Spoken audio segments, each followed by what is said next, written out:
com a Bom Princípio Alimentos. Y que al regresar parece decir, no olvides hermano, vos sabés, no hay que jugar por una cabeza, me te escondió. Bom, a Argentina decide, no dia 19 de novembro, quem será o novo presidente do país. Votação de ontem que levou o peronista Sérgio Massa e o ultradireitista Javier Milei ao segundo turno. Diferente do que previu algumas pesquisas, Milei deu uma desidratada e Massa acabou ficando na frente, ganhou um pouquinho de corpo, aparecendo então em primeiro lugar. Aqui no Brasil, o ministro da Fazenda diz que o governo acompanha com atenção a eleição no país vizinho. Para Fernando Haddad, o futuro do Mercosul está em jogo com o pleito argentino.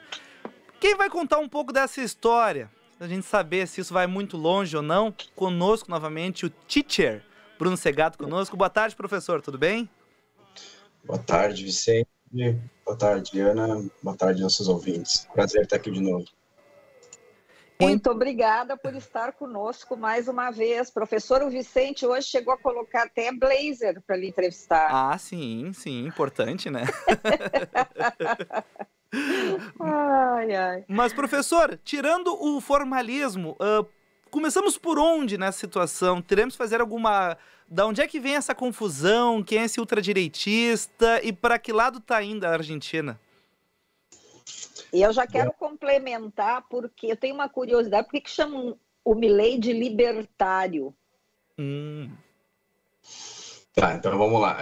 Vamos começar pelo fator surpresa dessa eleição, né? Um fator que já veio desde as eleições primárias na Argentina. Eles têm essa tradição de fazer uma eleição primária alguns meses antes. E as eleições primárias, elas já são mais ou menos um indicativo, né? Já dão um termômetro de como está a situação política do país. E nas primárias ele surpreendeu realmente, ele ficou, né, em primeiro lugar. E esse indivíduo é, vamos dizer assim, um outsider, é alguém que vem de fora do ambiente político, é alguém que começa essa atuação como um comentarista de política, então ele consegue se projetar para o país inteiro, ele consegue ter um capital, né, político, um capital social de visibilidade, comentando sobre política. É um sujeito jovem, com um perfil mais excêntrico, com uma cabeleira diferente, com um histórico diferente, foi jogador de futebol em categoria de base, tinha uma banda de rock, tem um apelo muito forte com os jovens, né, por esse estilo diferente. E esse indivíduo, com esse capital político acumulado via televisão e depois redes sociais, se constrói uma imagem muito forte dele, um apelo muito forte com a juventude. Ele se elege deputado nacional na eleição passada e, a partir desse espaço, ele ganha ainda mais visibilidade e se projeta, portanto, para as eleições presidenciais agora, 2023. Sim, é um fator surpresa, mas a gente tem que lembrar que, para quem acompanha a economia argentina, não é tão surpresa assim, né? Isso já era um pouco esperado. O que não se esperava era que ele, das primárias, né, de alguns meses atrás, para as eleições gerais agora, ficasse estagnado, né, porque foi isso que aconteceu. Ele estagnou e o candidato Sérgio Massa ganhou votos, né, e conseguiu superá-lo em algumas regiões da Argentina. Das duas, uma, né, ou as pesquisas erraram, no sentido de elas não captaram esses votos ou essas mudanças de votos nessas outras regiões do país, ou as pessoas de fato mudaram de opinião, né? Ou as pessoas de fato mudaram a percepção ali e optaram por uma opção mais moderada, né? Tenho lido as duas interpretações, tá? Agora, o que é esse libertário, vamos dizer assim, né? Ele se define como um anarcocapitalismo, né? Pode parecer contraditório na medida em que o anarquismo ele prega a ausência de Estado, né? O capitalismo ele demanda a existência de um Estado para garantir a propriedade privada, só para começar por aqui, né? Mas é um anarcocapitalismo no sentido de tentar acabar com qualquer tipo de restrição estatal, de intervenção estatal na economia, de restrição do Estado nas ações dos indivíduos na área econômica, ou seja, deixar a economia se guiar pelas leis do livre mercado, inclusive em algo que foi muito questionado durante a campanha eleitoral deles, criando um mercado de comercialização de órgão, né? Isso foi muito questionado, isso foi muito debatido, mas, Ana, respondendo, portanto, né, seria esse liberalismo a um extremo, esse liberalismo a um nível ainda mais acentuado. Eu tinha uma curiosidade, porque eu lia muito, né, o libertário Milei, mas eu não estava entendendo muito o porquê dessa adjetivação. E, professor, que influência a guerra lá no Oriente Médio vai ter agora neste segundo turno, se é que terá? Sim, ela vai ter na medida em que a guerra no Oriente Médio, ela mobiliza, vamos dizer assim, né, grupos políticos, movimentos políticos, ideologias políticas que se associam ora com um lado, ora com o outro, né, ou com um lado ou com o outro, melhor dizendo. Então, nós vamos ter, sim, isso em pauta, no sentido de as direitas da Argentina, em geral, vão defender o Estado de Israel, alegando o seu legítimo direito de defesa, né, e o seu legítimo direito de combater um grupo terrorista que o atacou, e as esquerdas vão buscar questionar essa ação do Estado de Israel, na medida em que, sim, o ataque foi terrorista, o Hamas é um grupo terrorista, mas não se pode usar isso como uma justificativa para bombardear uma região inteira, atingir crianças, idosos, etc., e ter o estrago que está tendo sobre a população civil inocente de Gaza.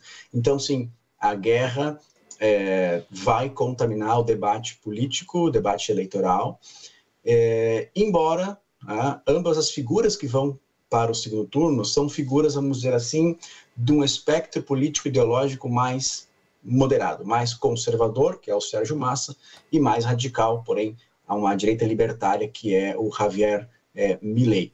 Então, não vamos ver do Massa, por exemplo, uma posição como é a da Cristina Kirchner, né, que é uma posição mais enfática contra o Estado de Israel, porque a Cristina Kirchner representa o lado mais de esquerda dentro do partido peronista. Mas sim, Ana, certamente o conflito vai aparecer na política agora, nos debates eleitorais. Professor, muito se falou a respeito que foi uma das piores votações em anos do peronismo, e o atual presidente acabou optando por não tentar uma reeleição porque ele era muito mal visto, principalmente em função dos problemas econômicos que o país está passando.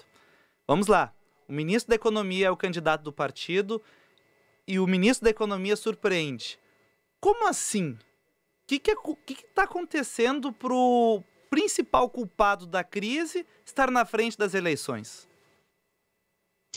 Essa é uma boa pergunta, Vicente, e é interessante isso, né? Como é possível que o ministro da Economia, responsável por um dos piores quadros econômicos do país, consiga, em primeiro lugar, vencer as internas dentro do próprio partido, porque havia outras possibilidades, não existiam outros candidatos, e chegar agora em primeiro lugar e ir para o segundo turno.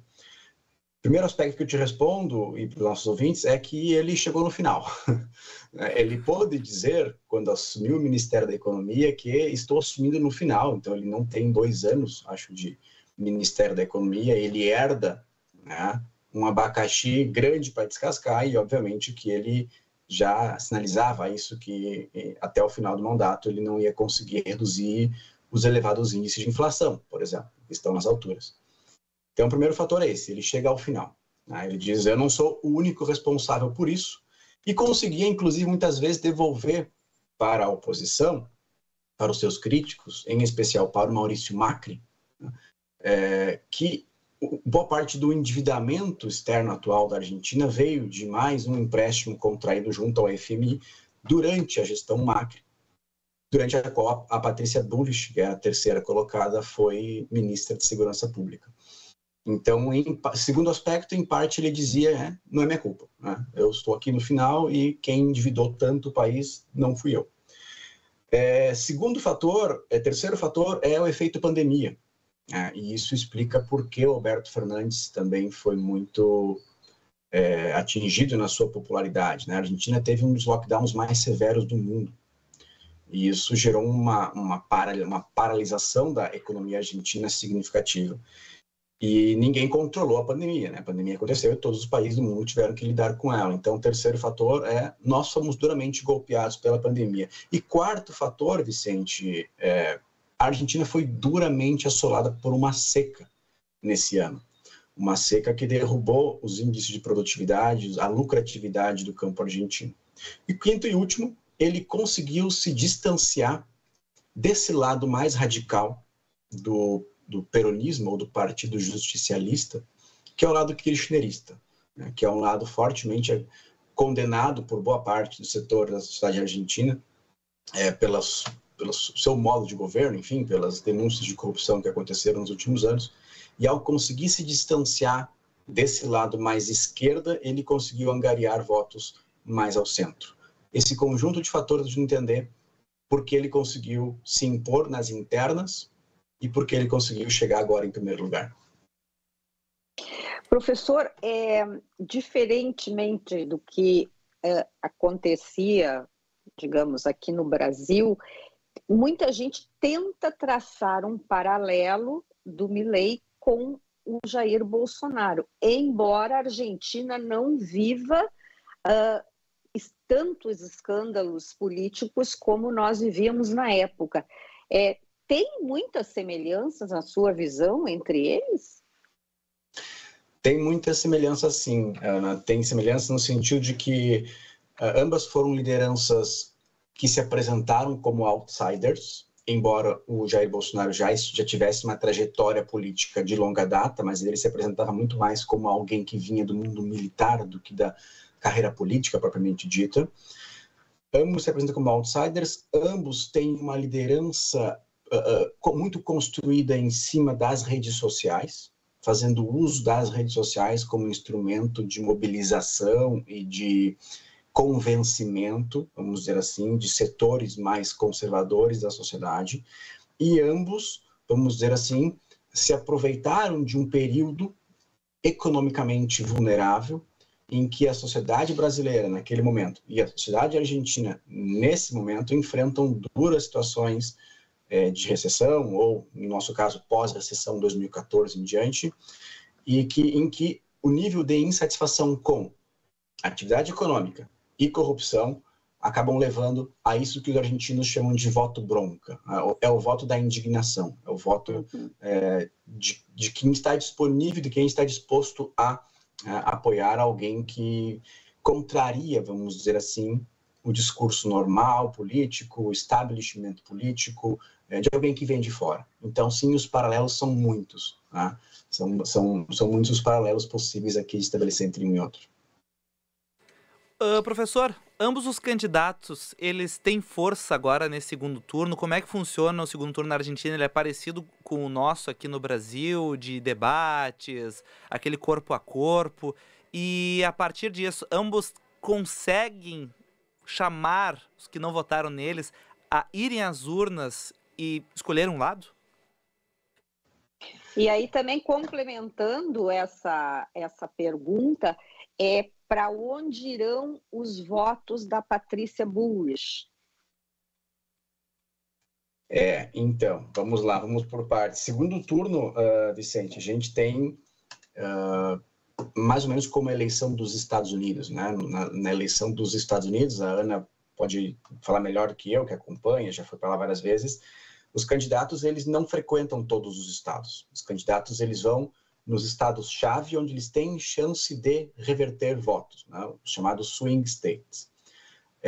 Vai ser mais ou menos algo que nós vamos ver agora. Então, nós vamos ver Sérgio Massa e Javier Milei investindo em estados onde eles têm força, onde eles têm capacidade de reverter votos.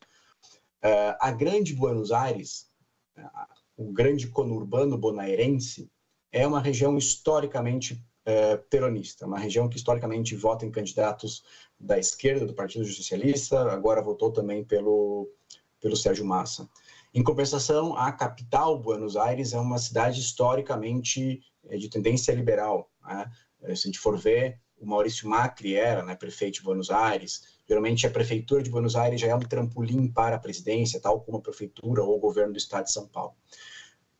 Eles vão concentrar nesses redutos, né, onde há uma grande concentração, como Buenos Aires, Grande Buenos Aires e Córdoba, que é o maior colégio eleitoral do interior, Mas chama atenção, e eu acho que é ali que vai haver um esforço das lideranças do Partido Justicialista em reverter os votos do Milei no norte da Argentina, em províncias como Salta e Tucumã, por exemplo, que são populações expressivas, e na Patagônia, que embora seja uma região remota, com baixa densidade populacional, é o lugar de origem da Cristina Kirchner, né? A província de Chubut, Santa Cruz, votaram, a Patagônia inteira votou pelo Javier Milei. Né? Isso é muito curioso, chama muita atenção. E agora, sim, eles têm tradição de debate, inclusive a Band participou no último, né, enviou representantes, se não me engano foi o Fernando Mitre que participou do debate, do último debate lá na Universidade de Buenos Aires, foi um grande evento, foi muito bem organizado, ele participou muito bem. Há uma tendência que sim, volte a acontecer esse debate. E para quem vão os votos da Patrícia Bullrich? Bom, aí entra esse elemento, né, que se todos os votos da Patrícia Bullrich, que é de um eleitorado conservador de direita, forem para o Milei, bom, ele vai atingir 53% pelo menos dos votos e sabe, vai sair eleito nessa eleição. Mas o Massa vai tirar alguma coisa, principalmente de um eleitorado da Patrícia Bullrich mais moderado. Como? A principal bandeira da Patrícia Bullrich é a segurança pública. Né? Ela era ministra da segurança do Macri, de segurança pública, e ela tinha posições de combate ao narcotráfico, à criminalidade bastante enfáticas, como a redução, né, da criminalidade, da minoridade penal, por exemplo. Então, o Massa, se quiser atrair esse eleitorado, ele vai ter que tocar no tema da segurança pública, que é um tema que toca o eleitorado dela, e ele vai se afastar do eleitorado mais à esquerda, kirchnerista, vamos dizer assim. Nesse momento, vocês me perguntam, tá, mas e aí a esquerda vai fazer o quê? Vai votar no Milei? Não. O Sérgio Massa já sabe que conta com o voto da esquerda, porque a esquerda vai preferir ele do que o Javier Milei. Então, o discurso do Sérgio Massa é o que mais vai ser moderado, porque ele já tem o voto dele garantido da esquerda e vai tentar puxar os votos mais centro-direita da Patrícia Bullrich. Essa é a aposta dele. Né? Essa é a aposta dele. O Javier Milei, se ele moderar o discurso, ele corre o risco de desagradar o próprio eleitorado. Né? Ele pode... Difícil. Não, poxa vida, tu falou uma coisa antes e agora tu está moderando, já está, né, negociando. Mas a tendência é que a gente veja os dois, de alguma forma, tentando atrair o eleitorado dela. E, vocês não me perguntaram, mas... eu não tenho bola de cristal, obviamente, gostaria de ter. Mas o eleitorado Patrícia Bullrich, ele se identifica muito mais com as propostas do Javier Milei do que com o Sérgio Massa. Uau. Quantos por cento disso vai para o Milei, quantos por cento vão para o Massa, eu não vou saber dizer. Mas, ideologicamente falando, está muito mais fácil para o Milei atrair esses votos do que o Massa conseguir isso. Professor, nós temos que ir já para o nosso encerramento, infelizmente, que é sempre maravilhoso lhe ouvir. Um passarinho me contou que mês que vem tem um curso bacana lá no Instituto Ling, ministrado por ti, sobre o que vai ser, Vicente. Nesse aí nós vamos ter que ir. Acho que vai ser, hein? O que é, prof? Então, dia 7, 14 e 21 de novembro, eu estreio no Instituto Ling, com um curso História Cultural da Alimentação, em que eu vou falar como que nós nos constituímos enquanto seres humanos, enquanto sociedade, em grande medida a partir dos hábitos alimentares, né, desde a carne crua roubada, né, da pré-história e comida nas cavernas, roubada de uma carniça, roubada de uma caça de algum animal, até o fast e o slow food contemporâneo agora do século 20 e 21, passando por momentos importantes em que a comida sempre esteve envolvida, né, na festividade, na celebração da vida e, às vezes, também na celebração da morte. Então, é um curso sobre a nossa relação com os alimentos, a nossa relação com a comida, desde a pré-história até a atualidade, passando por Grécia, pela Páscoa hebraica, pelos banquetes romanos, pelos jantares renascentistas, os cafés parisienses e muitas coisas mais. Então, vai ser dias 7, 14 e 21 no Instituto Ling. 7, Olha, 14 e 21. Sensacional. Legal. 7, 14 e 21, ó. Tudo 7 aqui. Então 3 semanas aí com o professor Bruno falando sobre a nossa história com os alimentos. Eu quero dizer que vou me inscrever, porque achei demais, Vicente. Eu tenho uma curiosidade, principalmente sobre os banquetes lá, a Roma antiga, aquela fartura toda e também o que estava por trás, né, ali daqueles banquetes. Bom, beijo, professor. Até a Muito próxima. obrigada. Beijo, gente. Obrigado. Eu agradeço. Tchau, tchau. Tchau.